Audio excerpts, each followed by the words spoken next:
Welcome to Eternal Dread, where fear never sleeps. Tell us where you're watching from, and what time it is, because terror has no limits. If you're brave enough, share and comment, but beware, something might be watching you too. Now, turn off the lights, and let the dread begin.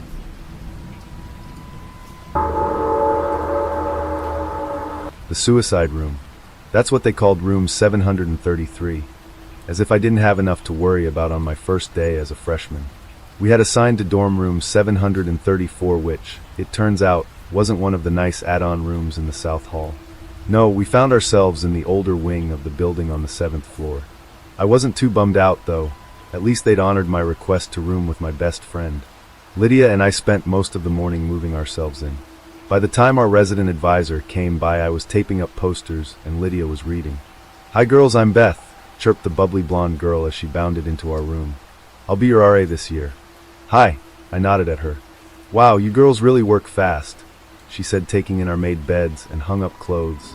Beth picked up a drawing of Cthulhu that Lydia had done over the summer. She turned it sideways, studying it.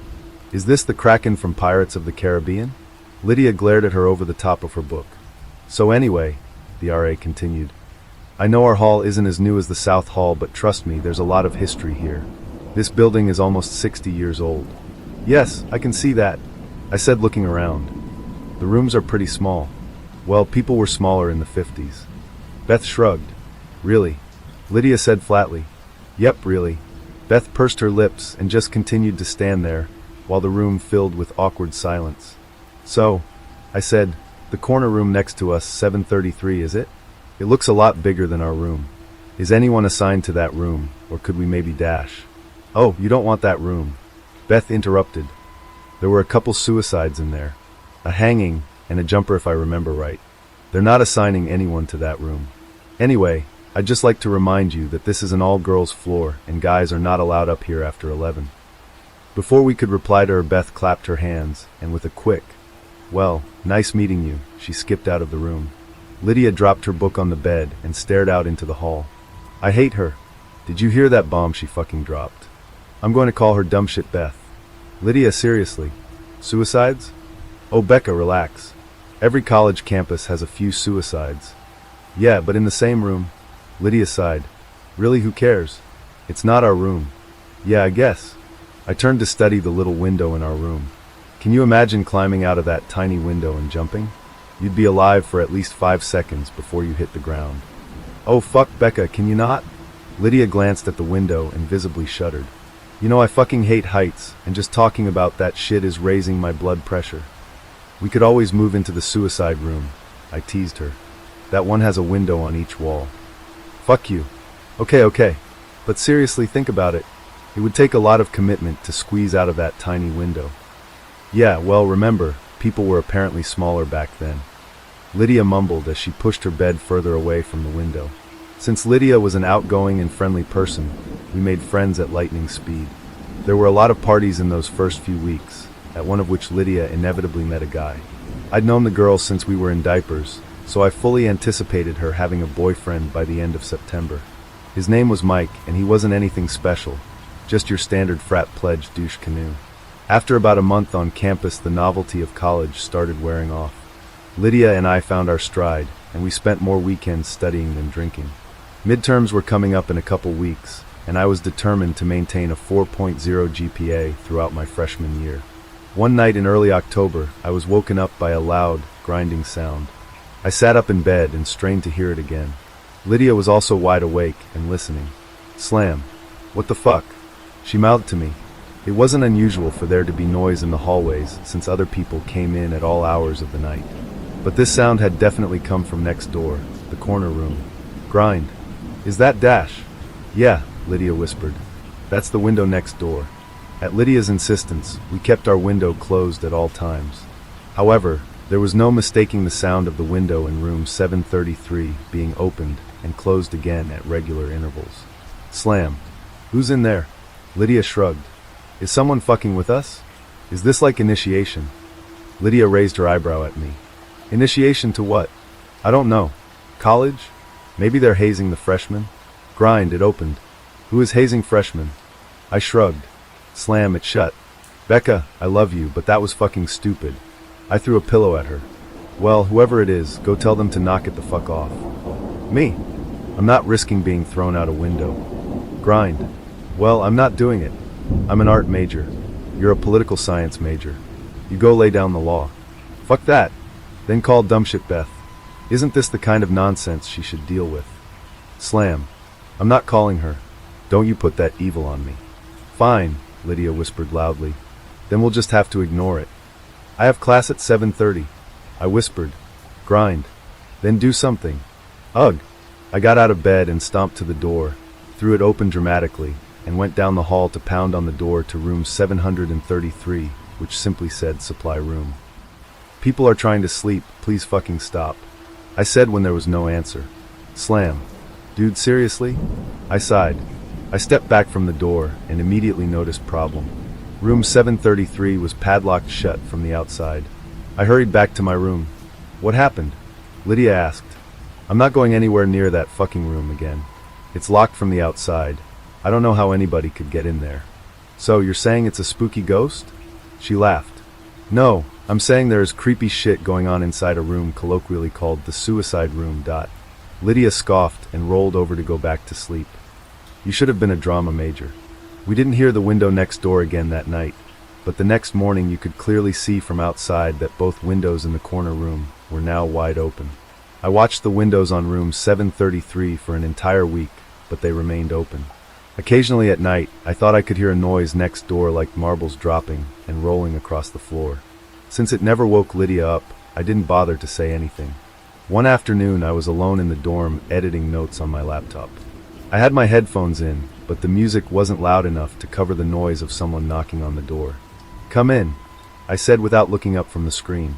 A moment went by, and then I heard the knocking again. I jerked my earbuds out and slammed the laptop closed. I turned around, What the fuck? The door to the hallway was wide open.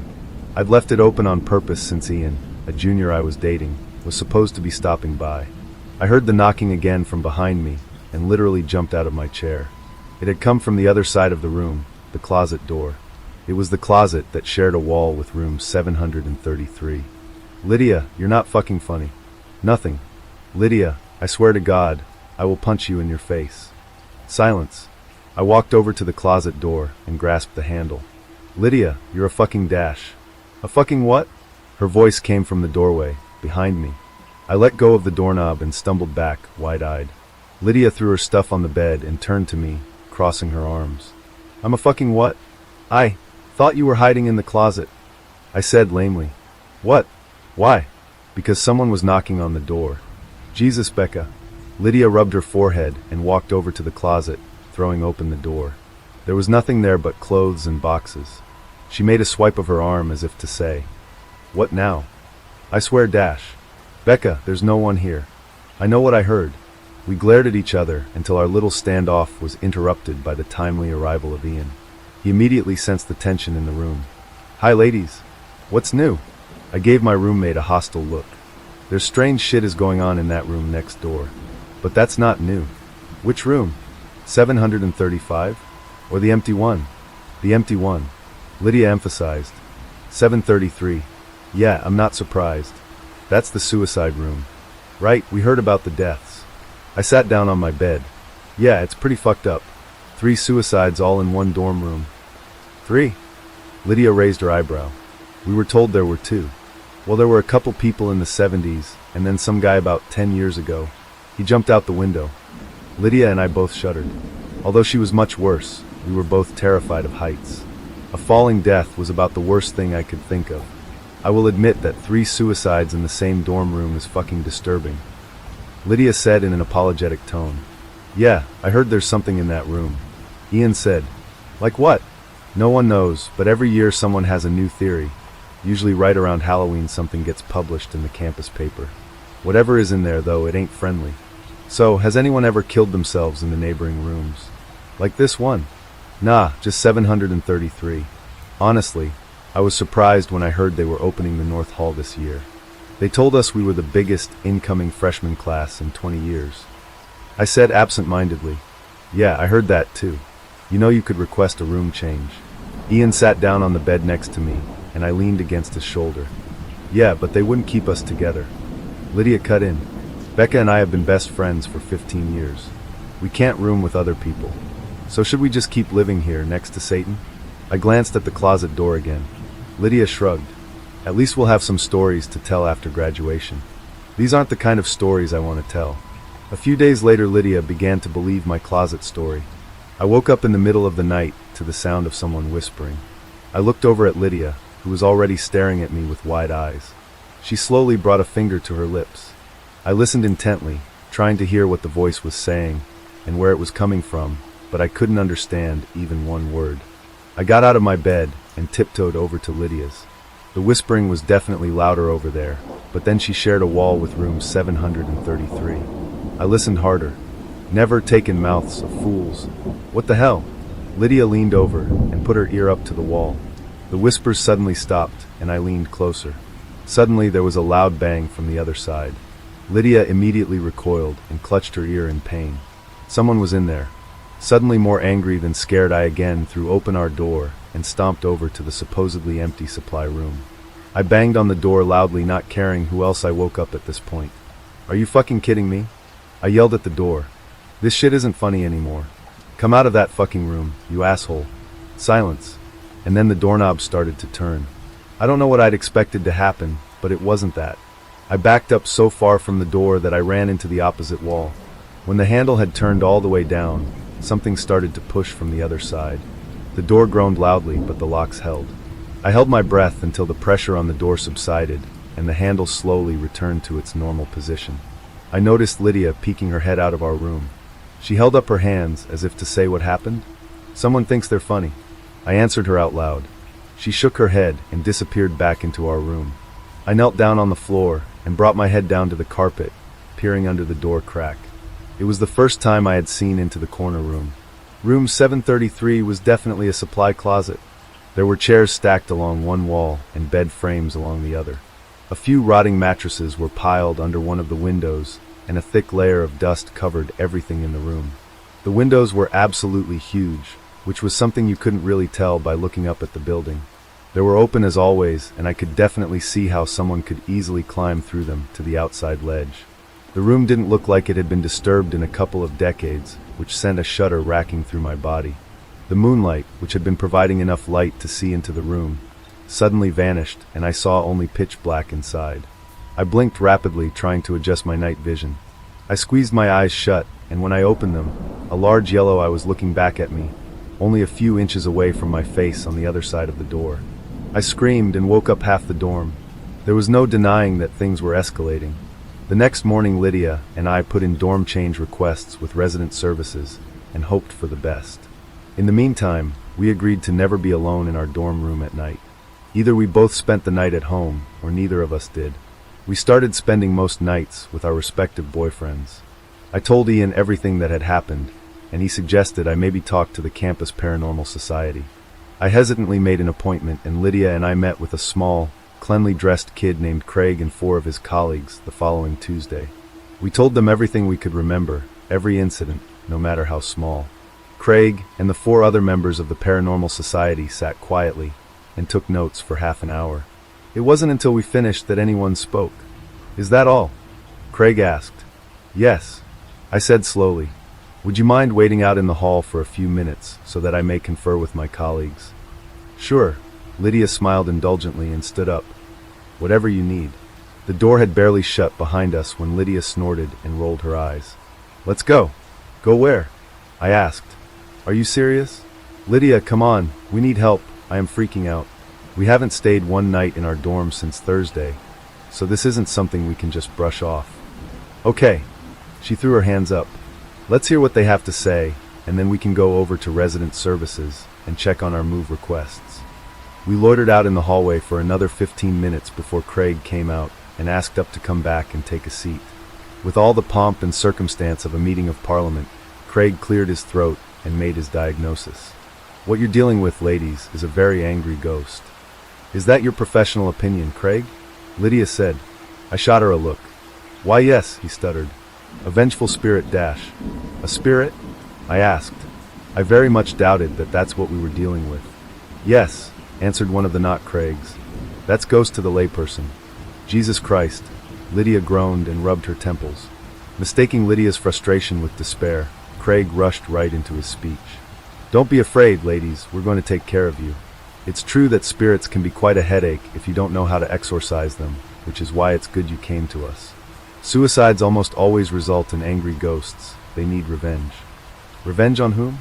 I asked. On other students. Perhaps this particular spirit was bullied into taking his own life, and now seeks to torment others. Listen, Dash. We can take care of this for you right away. All we ask is a small donation to the society, Craig continued. We honestly didn't realize that room was having this much activity. It's really very exciting.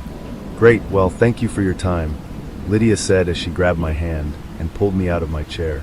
Do you want to set something up for this weekend? Craig asked. Tell you what, we'll call you. Lydia hurried me out of the room, wearing a weary look, and we didn't speak again until we were almost to the admin building. That was a waste of time. She said, Look, I'm not disagreeing with you, but Dash. Becca, tell me you didn't honestly buy into that. So you don't think it's I was having trouble even saying the word. It sounded so ridiculous. Ghost? Well, I don't fucking know, but neither do they. That guy had no idea what the fuck he was talking about. I pulled my hood lower over my eyes as we stepped into line at the resident services desk. Let me put it this way, Lydia continued. They're playing Ghostbusters, and we're living the fucking exorcist. Fine, I sighed. Then what do you want to do? Just keep sleeping at Mike and Ian's until we get reassigned. I just want this to end. Lydia crossed her arms and stared straight ahead. We all wanted this to end. Even if living next to that fucking room wasn't scary, it was sure as hell distracting. Alright, well, we're probably safe during daylight hours, so as long as we don't spend nights there we should be okay. Our room is only ghost adjacent after all, and our new assignments will come through soon. I checked my watch. Fuck, it's almost 2. Shit, really? I gotta go. Mike got accepted to Sigma Chi, and he's getting initiated today. Oh yeah, I forgot he rushed. The girl at the desk waved us forward. I hadn't even realized we'd reached the front of the line. Let me know what they say, Lydia said as she ran out the door. The girl at the desk eyed me suspiciously as I approached. Hi, I'm Dash. You're the girl trying to move out of 734 in Riley, aren't you? She caught me off guard. Yeah, one of them. How'd you know? Sorry, I overheard you. I also saw your file cross my desk a few days ago, and I gotta ask, why are you looking to transfer rooms exactly? I was tired. I was beaten down. I didn't have the energy to think of a lie. Because shit is going on in the empty room next door, and it's really freaking us out. Noises, whispers, knocking. The other night I saw someone. You saw someone? Yeah. In room 733? Yeah. I looked under the door. There was definitely someone in there. The girl narrowed her eyes at me for a moment, and then nodded for no particular reason. Well, your rooms aren't ready yet, but I've pushed them through as a priority. For right now you're stuck, though. There just isn't anywhere else to put you. I sighed. I'd figured as much. I'm Alice, she continued. And look, I've actually done a lot of research on the Riley suicides, and I think I can help you. Or at the very least offer some insight. Really? I asked hesitantly. Absolutely. I'm in Taylor Hall, room 310. I'll be back to my dorm by 4 today. Thanks. We just came from the Paranormal Society on campus. Ugh, say no more, Alice rolled her eyes. Yeah, so I'll definitely see you at 4. Great, Alice said and smiled. I was early to Taylor, but then so was she. I told our story for the second time that day, and Alice wasn't afraid to interrupt with questions, though her queries didn't betray her thoughts. When I was finished, she leaned back in her chair and sighed deeply. I can't believe it, she shook her head. I'd always heard rumors, but I honestly doubted any of it was true. I can assure you, everything I've told you is absolutely true. And how is it now? When you're there? We aren't ever there at night, but during the day we've heard scratching on the wall, really quiet whispering, and sometimes we still hear the window opening and closing. In broad fucking daylight. However, every time I look up from the street, the windows to 733 are open. Alice nodded. Well, for the record, I don't think you're in any danger. As much as it sucks, you guys are simply a casualty. You just need to stay out of room 733. I snorted. Are you kidding? I would never go in there. I believe that you believe that. But this thing, whatever it is, it's tricky, manipulative, a liar, and it's smarter than you. I'll try not to be offended by that. You shouldn't be. What do you think it is? Something very old and very evil. I regarded her skeptically, and then let my eyes wander around the room. I hadn't really noticed the decor before, but to say Alice had an interest in the occult was an understatement. I can't see any situation where I would be compelled to enter that room. I know, but you have to be prepared that there may come a time when you have to make a decision about entering that room. Because what you're dealing with, it's already killed 5 people. 5? I thought it was 3. Yeah, well, not everyone is inclined to do the level of research that I do. Let's see, there was Ellen Burnham in 1961. She jumped out the window. She was the very first.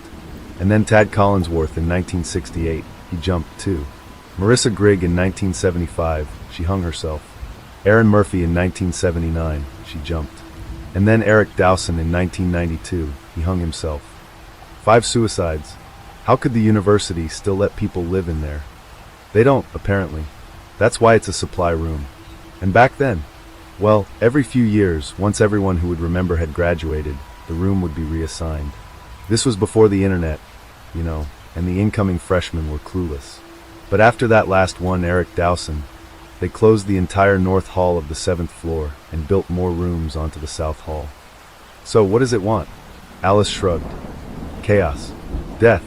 Souls. Who knows? No one even knows what it is. Okay, so what do we know? We know that it's somehow bound to that room, though it seems to have minimal influence just outside of it. We know that everyone who ever died was alone at the time. And we know that it's a trickster. That's what we know. It wasn't enough. Why do you think they do it? I asked quietly. The victims? I nodded. All I know is what's rumored to be in the evidence files. All the suicides were found with pictures or writings that were considered unspeakable at the time. They contained horrible, evil things that would make you physically sick to read or see, they say. And these people, they drew them? They wrote that stuff? Yep. Whatever is in that room drove them mad. That's fucking terrifying. Have you guys considered getting somebody to bless the room? Jesus. Well, you'll have a hard time getting him, but perhaps some other sort of holy person. No, I mean Jesus, you're talking about an exorcism. Alice shrugged. Maybe.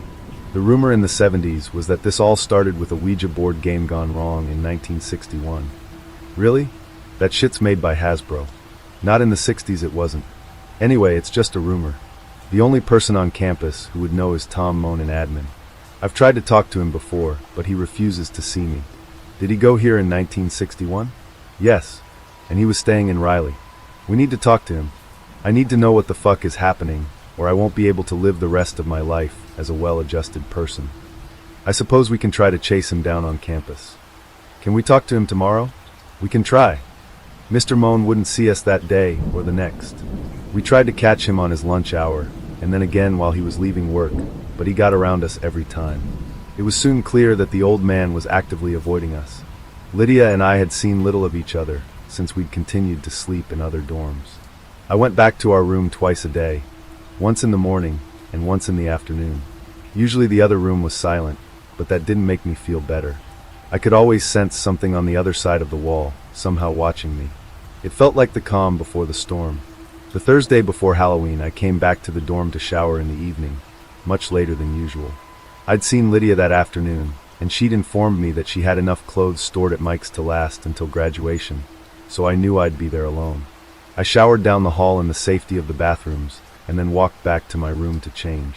I was supposed to meet Ian in half an hour to head out to a party, and I wanted to get out of here as quick as possible. Since the silence was unnerving me, I threw my iPod on the docking station and turned up AC/DC. I got dressed and then stood in front of the mirror to dry my hair. I flipped my head over and blow-dried upside down to try and give my hair some volume. When I flipped my head back up and shut off the blow-dryer, I immediately noticed the silence in the room. But that wasn't all I noticed. I wasn't in my dorm anymore. Behind me was reflected the dusty bed frames and large open windows of room 733. I spun around in a panic to find that I was actually standing in my own room. I looked back at the mirror to see that 733 still reflected there. A slight movement behind me was all it took to make me run. I grabbed my purse and phone, and I fled from my room, slamming the door behind me. On the elevator ride down, I called Alice. "I can't do it anymore," I said when she picked up. "I can't go back in that room again. I can't ever go back." "What happened?" I told her. "Jesus, what do you want to do?" she asked. I need to talk to someone who knows what the fuck is going on. Is Tom Moan the only person we know was here in 1961? The only one I know of. Maybe we can get him on his way in tomorrow morning. We'll just corner him and refuse to move until he tells us something. He comes in at 6:30 according to the schedule I have. Do you want to meet me outside the Starbucks in the atrium? Fuck yeah, I do. I have a class at 7:30, but I'll blow it off. Okay, see you then. I wasn't usually much for parties, but I was glad I was going to one that night. As soon as we got there, I asked Ian to get me a drink. Since I wasn't usually much of a drinker, he gave me a raised eyebrow. I gave him a brief synopsis of what had happened earlier, hoping he wouldn't think I was crazy. Ian made me a scotch and coke. It was the first of many.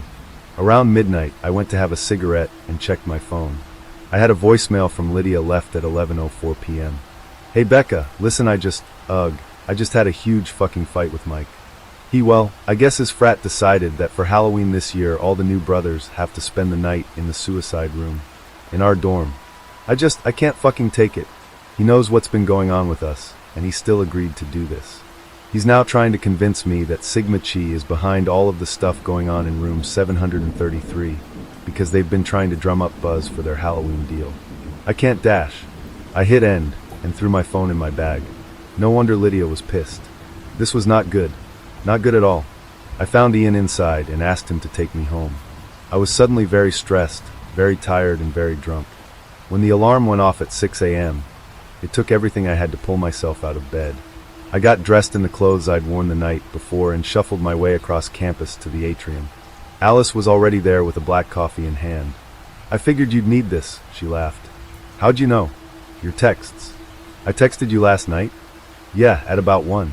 You told me about Sigma Chi. Oh god, yeah.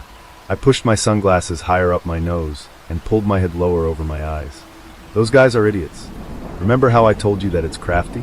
Well, what if the point of messing with you was to make 733 provocative? To seduce people into going inside. No one has been in that room for years. Can you imagine how hungry that thing is? Do you think they're really at risk? I asked as I sat down on the steps to the admin building. Yeah. In fact, the only thing they have going for them is that all those suicide victims were alone at the time of their deaths. So, it'll be less powerful with all of them there? Theoretically, we would know a lot more if we knew what it was. And we can't know what it is without knowing how it got here. And that is why we need Moan. What time is he supposed to get here? Actually, 20 minutes ago, Alice said grimly. It was another half an hour before we resigned ourselves to the fact that Mr. Moan had snuck around us as usual. We went to the front office, hoping to beg again for an appointment with him anyway. The woman at the admin desk regarded us coldly. Tom isn't coming in today, or any other day for that matter. He quit yesterday. Looks like you won't be harassing him anymore.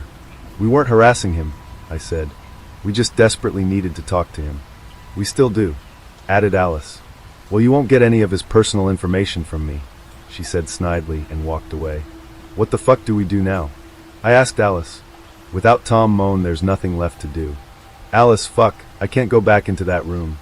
Well, then I guess it's good your transfers came through. They did. Yep. I got the notice when I checked my work email this morning. You're going to Morton and Lydia is going to Tinsley. Oh, thank God. I thought you'd be happy about that. I also convinced my boss not to assign anyone else to room 734. Thank fuck. The only thing is you won't be able to move until Monday. I can last through the weekend, especially now that the end is in sight. I have to tell Lydia. I opened my phone to pull up Lydia's number, but my attention was caught by the red 1 badge over the voicemail logo. I hit play. It was the rest of the message from last night. Even look at his dumb fucking face anymore. So I'm going to head home. Don't worry about me, I'll be okay. I'm drunk enough to sleep through any bullshit from next door. I'm just so fucking pissed off right now. I would honestly rather deal with dumb shit Beth than Michael. My parents must be siblings because I'm that fucking retarded Benson. Let's hang out tomorrow. Love ya. The message ended. God damn it. Alice gave me a questioning look. Lydia spent the night in our dorm. Alice cringed. She's safe though, right? As long as she doesn't go into 733. She won't. I thought of the always open large windows of the corner room. If nothing else, the mere thought of those would keep Lydia the hell out of that room. Good. Well, since we have nothing else to do you want to go look for theology books in the library? It's pretty much the only thing open right now. Sure, I shrugged. I didn't have another class until 10. The little old lady who sat behind the library's checkout desk must have been 1,000 years old. Miss Stapley's eyes were small and watery, and her skin looked like it was melting off of her skull. Still, she was nice and knowledgeable, and she sent us in the right direction for books on demonology, though she gave us a curious look as she did. There wasn't much. We read everything we could, but it either wasn't relevant or wasn't in English. We returned to her desk 30 minutes later. "Ah, do you have anything on the occult? The occult? Ah." Her voice trailed off. "Yes, I do. Over there to the left of the reference section." "Okay, thanks. Sorry, I'm too hungover to use the Dewey Decimal System," I said. "I don't think she likes the look of us," Alice whispered as we walked away. "Our look or our subject matter? Probably neither." Within the hour, we were back up at her desk, having struck out again.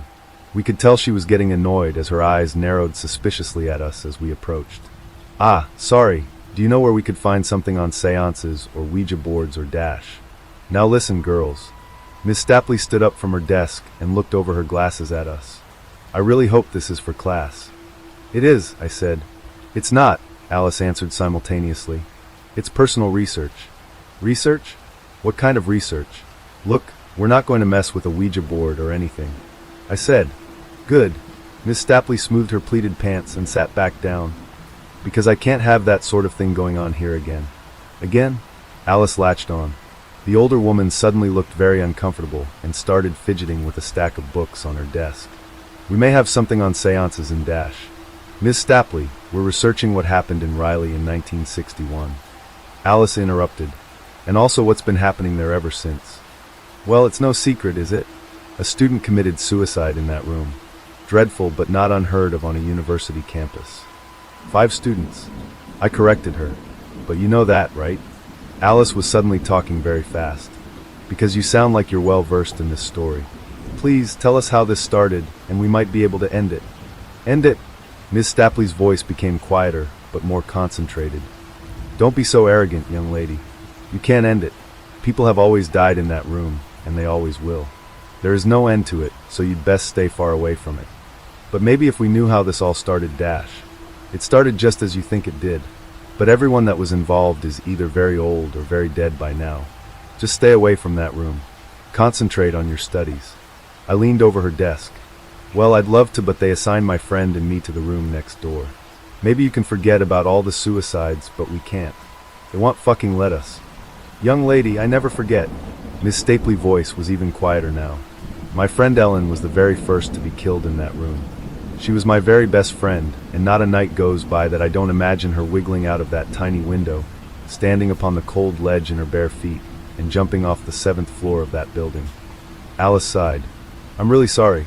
I didn't know." "Yes, well, these are old wounds, my dear. Now, girls, I suggest you request a room reassignment immediately. No one should be living on the 7th floor of that building. And that's all I'm going to tell you about it." Alice sighed, but resigned herself to a nod. We wouldn't learn anything more here. Still, it was quite a breakthrough. At least we had some information now. Alice walked away, and I made to follow her, but my feet wouldn't move. Something was bothering me. A small yet poignant word had been buried in Miss Stapley's story. A word that suddenly seemed very important.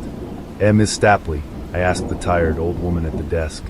"Why did you refer to the windows in 733 tiny?" "Because I've seen those windows and they're huge, like 5 feet tall."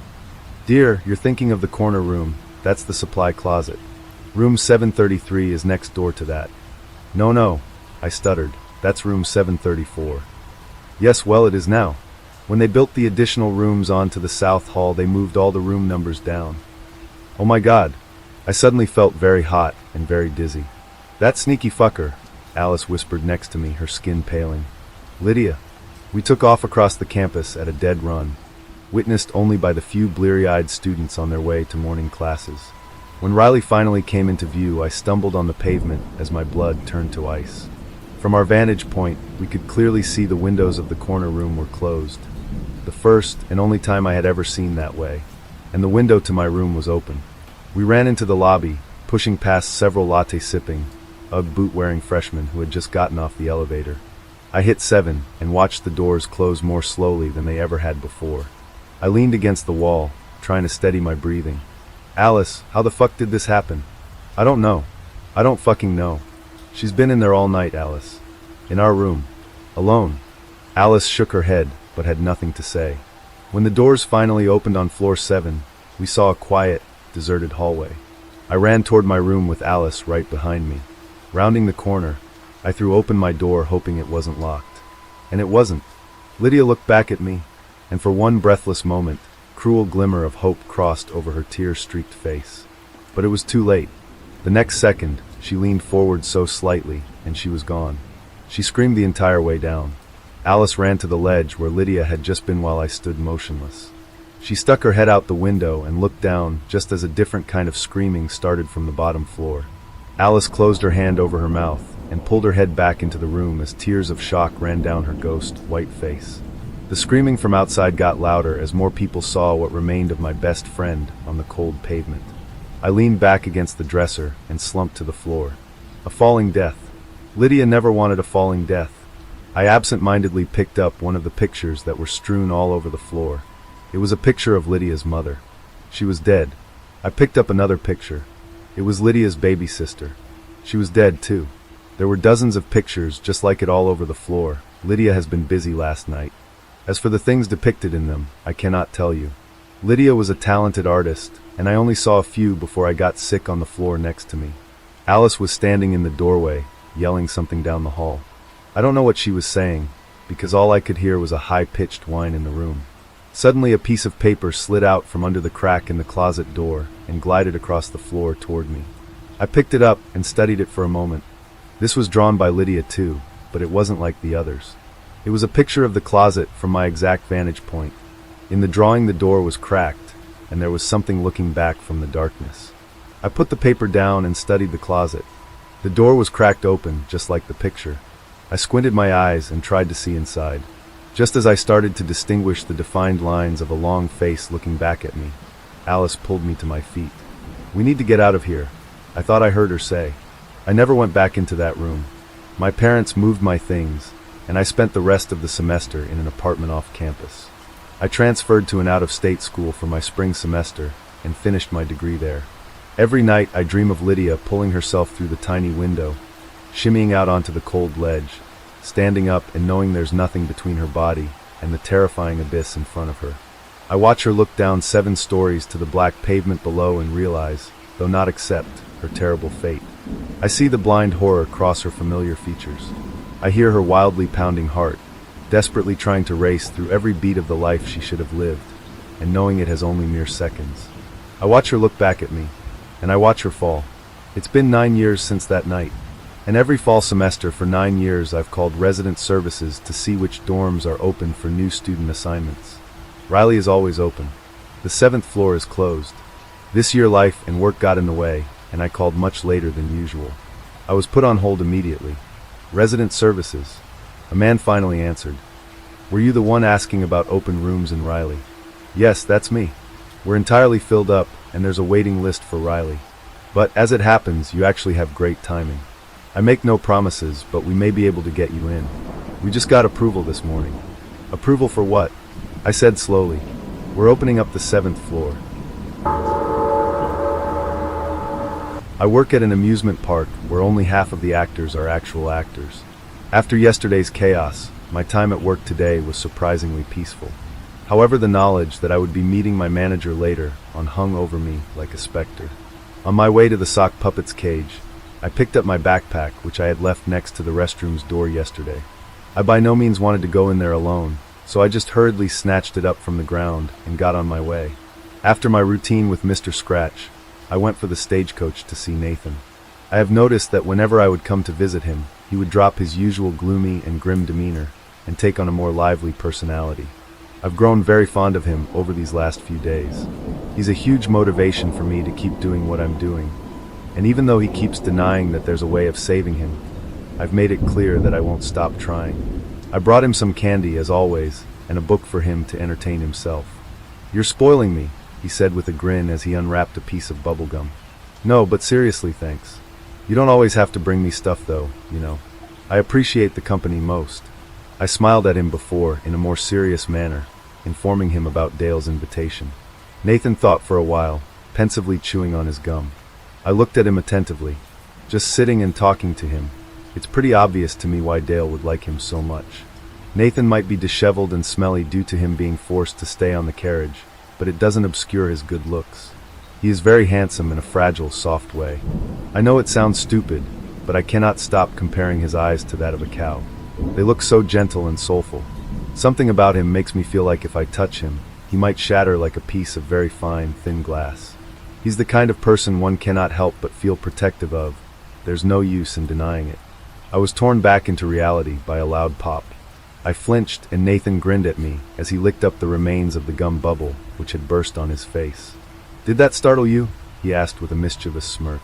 "A little bit," I admitted. "So, what do you think?" He leaned back in his seat and sighed deeply. "If you'd asked me before this happened, I would have probably said there was no need to be worried. But it happened and I'm stuck here. We both know what he did to me. I don't know him anymore. Maybe I never did. I can't tell if he's gonna try and do something to you, but it's definitely possible. Don't be like me and let your guard down." I nodded. "I won't," I uttered dryly, staring off into the distance. "Could you do me a favor?" "Sure," Nathan replied, chewing with an open mouth. "What is it?" I took the laurel, iron nail, and silver earrings out of my backpack and handed them to him. "Please hold these for a little while and tell me how they feel." Nathan looked a bit confused, but eventually nodded. He fondled the bay leaves for a bit, turning the twig to either side as if to study it. When he was done, he focused on the nail, pinching himself with it a couple times before putting it aside to examine the silver. "They're pretty," he said, holding up the earrings. "They look like tiny leaves. That's cute. Did any of these hurt you in any way?" I offered. Nathan shook his head. "No. Why would they? It's just some twig, a nail, and some earrings. Is there like anything special about them? Did I miss it?" No, they're fine," I muttered. This didn't make any sense. Although, I might be reading into it too much, but when I held that twig, I kinda wanted to break it for a moment, he added with a pensive look on his face. "Don't ask my why, it was just like an instinct or something." At exactly 8 p.m., I rang the doorbell to Dale's apartment. It was in a nice, large building which in a way reminded me of my own home, except that it was way more spacious and clean. One could immediately tell whoever lived in there had money. I had taken all possible precautions. I had informed every single one of my coworkers of where I would spend my evening, bought a bottle of whiskey at the convenience store, where I already got the chocolate and tobacco a few days prior, and even brought my own reusable plastic cup, just in case I'd need it. My manager opened only seconds after me ringing the doorbell, almost like he had been standing right behind the door, waiting for me to arrive. He was looking less uptight than usual. Maybe the alcohol he had quite obviously already been consuming prior to my arrival had made him loosen up a bit. But he actually greeted me with a smile. "I can't believe you actually came," he said, sounding genuinely surprised. "I thought you'd stand me up, I really did." "I'm a lady of honor," I replied. "I keep my promises." He stood by and gestured for me to come in. His apartment was roomy, but kind of empty from the looks of it. Dale had always struck me as a simple guy, so it didn't come as a shock to me that he had no use for all this space. Remembering that according to Nathan they had once lived in here together, I couldn't help but wonder if it had actually felt alive and homely at some point. Dale led me into the living room, where he invited me to take a seat. I plopped down on the large, black leather couch he had pointed at, placing the whiskey I had brought on the small table in front of it. "Hey, awesome," Dale muttered at the sight. "I'll go get some glasses." "You'll only need one for yourself," I stated, producing the plastic cup from my bag. "Classy," he commented with a smirk. He vanished into the kitchen for a few seconds before returning. "Well, I get it. You have been spending an awful lot of time with Nathan after all." He sat down and placed the glass he had brought on the table before, with some effort, opening my whiskey bottle. I watched attentively as he poured each of us a drink, and then placed the bottle back on the table. Had he tampered with it, I would have noticed. Dale raised his glass to me before emptying it in one swift gulp. "So, why am I here exactly?" I inquired. "We're going to play a game," he said, grabbing the bottle to refill his glass once more. "We're going to play 20 questions, but I've changed the rules a little bit. You may ask me absolutely anything." My eyes widened. "Like yes or no questions, or will I be getting actual answers?" "Depends on the question. Also, there's another option. Can't tell. You ask me something and I either respond with yes, no, a more detailed answer, or by shaking my head. That would mean that I am unable to give you any answer at all. So it means neither yes nor no nor anything in between." Oh, and by the way, the same rules apply for me. I can also ask you stuff. That clear? I nodded, still speechless. Sweet. Should we do a test round or jump right into the serious business? That'd be your chance to ask something silly. Test round, I quickly replied. Okay, fair. You start. Oh, all right. My voice trailed off as I tried to think of a good first question. This was awesome, but I had a feeling I shouldn't start with anything too heavy. Anything funny would do. 6 inches, Dale suddenly said before taking a sip of his whiskey. It took me a while to catch on. Dude, I wasn't gonna ask that and you know it, I hissed. How much did you drink already? Good question, my manager muttered. Now, to be honest, I don't know, but there's an empty wine bottle in the trash, so that should tell you quite a lot. My turn. He thought for a few seconds before asking, Do you like Nathan? Yes, I replied, nodding. Yeah, right. Who doesn't? Okay, should we get started for real then? I nodded once again, and Dale motioned for me to begin. Have you in the past, or at any given point in time, tried to poison me, or succeeded in an attempt to do so? Dale smiled softly. No, he answered. I was a bit taken aback, but also relieved. I guess I really can't hold my liquor. Swallowing my apprehension, I uttered, Okay, your turn. What's your name? I frowned. Leah, you know it's Leah. Why would you ask that? To check if you know. My turn. Why do you have the words no return tattooed on your back? I shot him a weird look, but before I could ask how he knew of my tattoo, he added, I found an older photo of you in a bikini in a participation register for a swimming contest. I research all of my employees' backgrounds extensively. So, I sighed. It's a long story. The night's young and I've got time. Don't make up excuses. Well, alright. I used to be a complete crybaby. The tattoo is to remind me that whining is useless once a certain point has been reached. You know, how like when you're going to ride on a roller coaster and you don't actually want to, but there's people in line behind you, so you just sit down in the wagon and all you can think about is how scared you are, but you can't go back out. You've missed your chance to chicken out because now, the thing is starting to move. Then you realize it's pointless to be frightened now, because now, whatever is going to happen will happen. There's no escape, you know? No return. Dale was staring at me with an intensity one hadn't thought him to be capable of. You keep saying you, but you do mean yourself, right? He asked in a surprisingly gentle tone. Is that how you stopped being afraid? You were sitting in a roller coaster wagon, knowing that you can't stop anything from happening to you anymore, so you just decided to enjoy the moment. I shrugged. I think so. There was this feeling of inevitability, you know. Something about it was insanely thrilling. Apparently, that's what it took for me to realize that sometimes things that seem scary aren't actually a threat. You know, it works the other way around too, right? For some reason, that sounded like a warning. I do. Also, you just wasted 2 questions. The next thing I want to know is who forced you to poison Nathan. Dale stared into his glass for what seemed like an eternity before slowly shaking his head. Can't tell, he said huskily. Okay then, next one. What's stopping you from telling me these things? To this, he actually responded. Something terrible would happen if I did. I mean, something really, really, really bad. I can't tell you what, but you can just about guess how bad it would be. Bad enough to force you to poison your lover, I muttered. Dale nodded. My turn. Why are you so obsessed with finding out what's going on here? I mean, you could hand in your notice to quit tomorrow, get the fuck out of here, and never come back. I'm too invested, I stated truthfully. I want to help Nathan. I think there's a way of saving him. I can sense it. I also want to help all the others. Plus, I'm curious. I think I've reached the point of no return, is what I'm saying. You haven't, Dale muttered sternly. I ignored him. So, next one. How many people have you turned into pretenders already? Just one. Just Nathan, no one else. I raised a brow. I had not expected that. However, Dale wasn't done yet. If you were to ask me how many got turned by the ones before me, the answer would be a different one. Yes, but I know that there's 8 pretenders. So it'd be 8 people, right? If we're counting the coachman as only one person. Dale slowly shook his head. Can't tell, he whispered. Now I truly was beyond confused. My turn, he added. After a short pause, he asked, Did you notice anything changing about yourself lately? I nodded. I did, I answered in a quiet voice. Dale let go of a soft sigh, and for a split second, he looked like he was going to say something, but he simply motioned for me to take my turn. What's behind the locked door in the men's restroom on the outskirts of Hollywood? Dale shook his head and took a sip of his whiskey. Can't tell, he mouthed. Fine, well, how do I get in there then? If I were you, he began, leaning forward and looking me in the eyes. I'd pray it never comes to that. To be honest, I'd never thought you'd find out about it at all. Snoop around the rest of the park as much as you want, but stay the fuck away from that door. It's for your own good.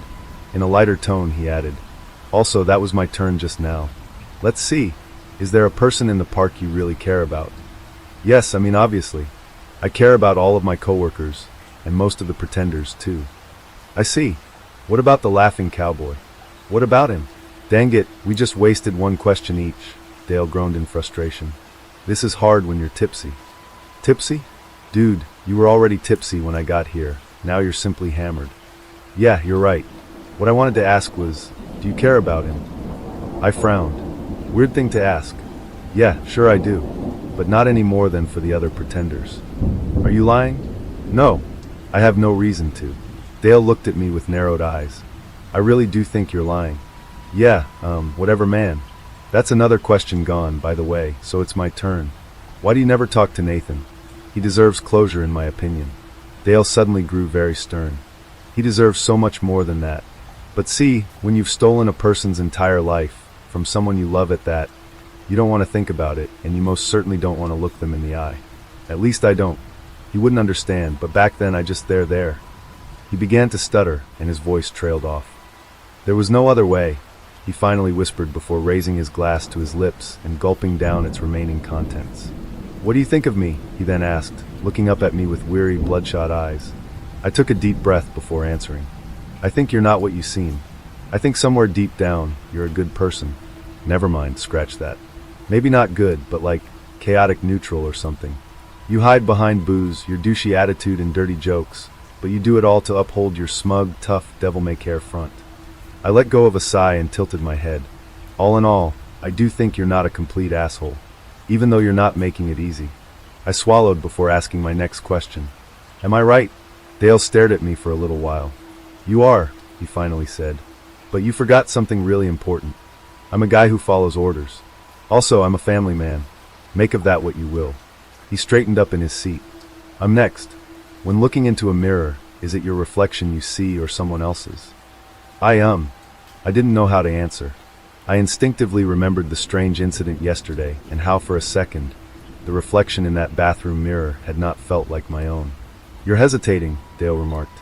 It usually feels like mine, but yesterday, it was different for a moment, I finally replied. My manager nodded. He reached out to grab the bottle, but I quickly pulled it away from him. Let's take it slow for now. I told him, and to my surprise, he listened and sat back. Why are you asking me these weird questions? I inquired. To find out if it started yet, he said dryly, quietly. Something in his voice sent a shiver down my spine. It shouldn't have, he went on. I did nothing to trigger it, but for some reason you're affected, be it only in a very subtle way. And don't waste a question on what kind of process it is I'm talking about. You know, he was right. I knew. Am I going to be okay? I asked, finding myself afraid of the response.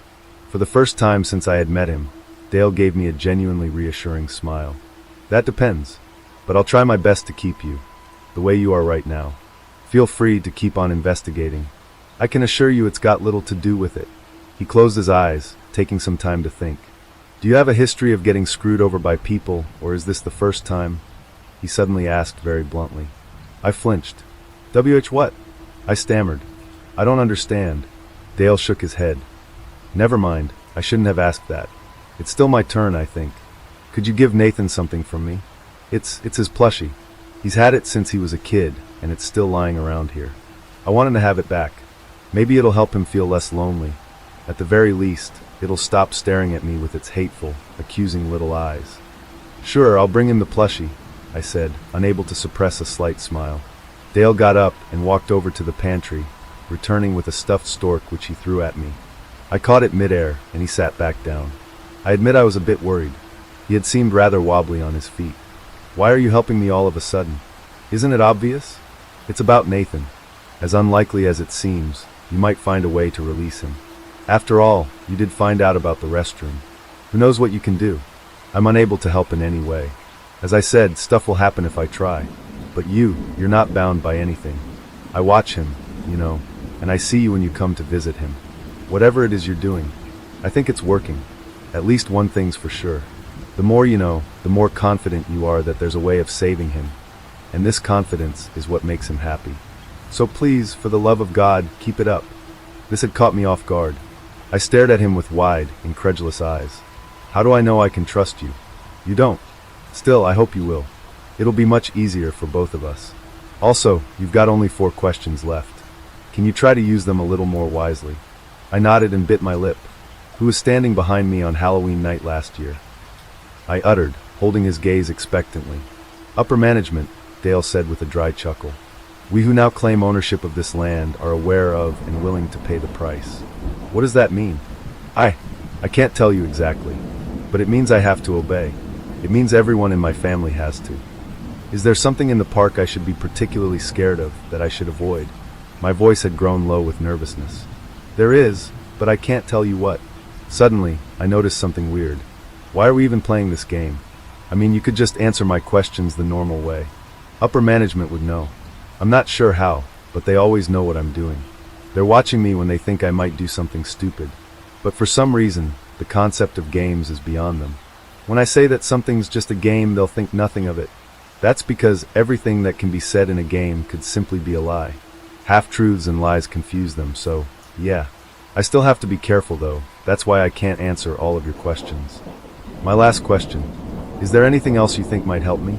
Like some useful piece of advice? Dale gave me a thin smile. "Iron, laurel, silver, sage, salt, and red verbena. Those are your best friends." We continued to stare at one another for a little while before my manager spoke up once again. "You seem to be really into this, so I didn't want to interrupt you, but I've got like 5 more questions. There isn't a lot I want to know, though. Just one thing." He paused and I tilted my head. "What is it?" I breathed. Dale had taken his empty glass and was now fumbling around with it, tracing its brim with the tips of his fingers. It was almost hypnotic. He finally looked up at me and asked in a slow, empty tone, "Do you know that you're being watched whenever you're at the park?" I didn't know how to respond. I stared at him in shock and confusion before finally regaining my composure. Surely, being watched was not the most absurd thing out of everything I knew happened around the park. So why was I so unsettled by that thought? "I see," Dale finally said. My reaction had apparently been enough of an answer. Suddenly, he grew very silent. His expression darkened. He murmured something about excusing himself to go to the bathroom. I merely nodded and stayed in my seat. I remember thinking that he sure was taking some time. Then only seconds after I had finished that thought, I heard the gunshot. The moment the sound pierced my ears, I entered a weird, surprisingly controlled state of panic. I was scared shitless, but I wasn't frozen in place. I shot up and ran to the door I had seen Dale enter only a few minutes ago. I tore it open and found my manager cowering on the floor inside, a gun lying next to him. He was bleeding from his upper arm and pressing his hand on the wound, his face contorted in agony. "What did you do?" I shouted, rushing up to him and heaving him to his feet. He was heavy and I had trouble holding him upright, but at least he didn't fight it. "Holy shit! Fuck! Where's your car keys? We need to get you to a hospital." Dale groaned in pain, but vehemently shook his head. No hospital. My parents will freak out if they find out about this. Please, just take me into the living room." I complied and carefully walked him over to the couch. He slowly lowered himself down on it. "What the hell was that just now?" I hissed. My hands were coated in his blood, and I was shaking. I hated Dale a little for being so calm. I'll explain later. You've got to help me take off my shirt. I need to check if the bullet's stuck in my arm." I shook my head in disbelief, but eventually assisted Dale in pulling his long-sleeved cotton shirt over his head. The moment it came off and revealed his upper body, though, I couldn't help but let out a sharp scream. The skin of his chest, left arm and stomach were covered in large, long cuts in various stages of healing.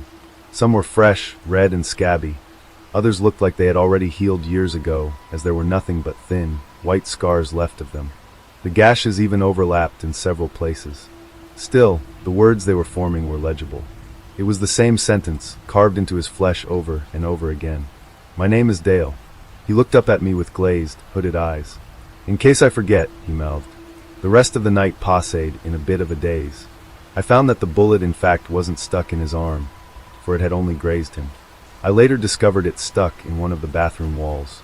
He told me where I could find his first aid kit, and I spent about 15 minutes carefully bandaging his arm. When I asked him why he had wounded himself, he told me he didn't know. Apparently, he had lost control over his body in front of the mirror for a second, and the next thing he had known was that he had a bullet wound in his arm, presumably having acquired the gun from its usual spot in the dresser outside the bathroom door. He seemed disturbingly unfazed by this, and when I asked him why, he said something about how this happened quite a lot amongst members of his family. He had returned to his quiet former self, the talkative Dale from earlier having vanished. I asked if it was upper management who did this to him, but he just chuckled dryly without giving any definitive answer. I urged him to at least see a doctor in the morning, to which he thankfully, albeit reluctantly, complied. I really hope he's going to be all right until then.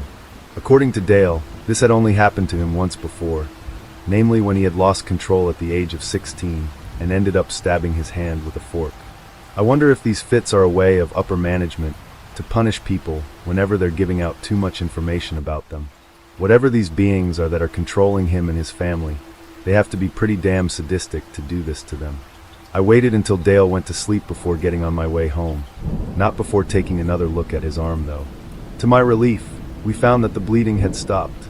We had agreed that I would take the gun with me and return it to him at the park the following day, so he could keep it in his office for emergencies.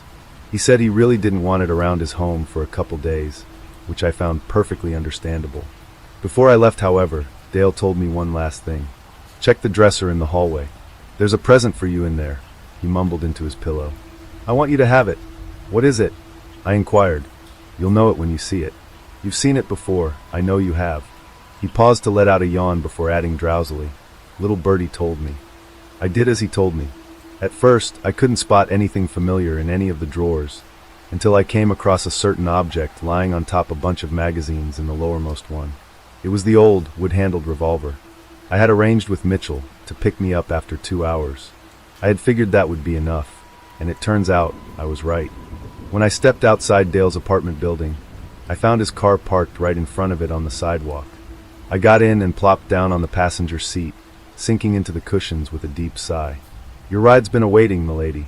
My colleague greeted me jokingly. I was getting a bit worried already. Seriously, I'm basically your personal chauffeur at this point. He instantly fell silent when he laid eyes on the red stain on my shirt. Holy shit, what happened? Are you all right? It's not my blood, I explained. Before you ask, Dale's fine as well. Okay, maybe not entirely, but that's not cause of me. I was too tired to explain everything that had happened to him in detail, but I gave him a vague rundown of what had happened. Mitchell's main concern was whether I was feeling okay after all this stress, but I assured him that I was all right and that my manager was the one to worry about. I didn't tell him about Dale's gift or Nathan's stuffed animal, though. Perhaps it was because I was too exhausted, or maybe I simply wasn't in the mood to hear his opinion. In hindsight, I would have loved to ask Dale so many other questions. It feels just like taking a test, the best things always coming to mind when it's already over. Maybe I'll get another chance to ask him these things on a different occasion. Then again, who knows if he'll answer. Either way, I returned home with a borrowed gun, a stork plushie, and the mysterious ornate revolver. I think I've never gotten this much out of any of my interactions with my manager before.